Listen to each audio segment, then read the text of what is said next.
World government summit 2025-এ যোগ দিতে Dubai পৌঁছেছেন প্রধান উপদেষ্টা অধ্যাপক ডক্টর মোহাম্মদ ইউনূস।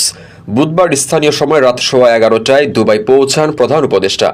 সংযুক্ত আরব আমিরাতের ক্রীড়ামন্ত্রী আহমেদ বেলহৌল আল ফালাসি অধ্যাপক মোহাম্মদ ইউনূসকে দুবাইয়ে স্বাগত জানান। প্রধান উপদেষ্টার এই সফর ঘিরে প্রবাসীরা আশায় বুক বেঁধেছেন। তাদের প্রত্যাশা, সফরে আমিরাতের ভিসা চালুর জন্য অন্তত আলোচনা করে যাবেন ডক্টর মোহাম্মদ ইউনূস।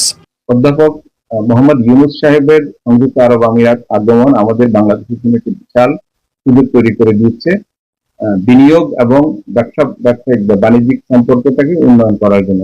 ভিসার বিষয়টা আমি মনে করি সংযুক্ত আরব আমিরাতের সরকারের ছেড়ে দেওয়া উচিত, কারণ অনেক অবৈধ লোককে তারা এখন ঘর পাঠা শুরু করেছে। এই অবৈধ নাগরিকদের ফ্ল্যাশ আউট করে পাঠিয়ে দেওয়ার পরে তারা ভিসার ব্যাপারটা খুলে দিবে। ভিসাটা খোলার জন্য কিছু পূর্ব শর্ত আছে। রেমিটেন্স যোদ্ধাদের ঢাকায় বিশেষ ছাড়ে রেডি ফ্ল্যাট দিচ্ছে শতভাগ বিশ্বস্ত ও নির্ভরযোগ্য প্রতিষ্ঠান প্রবাসীর সিটি।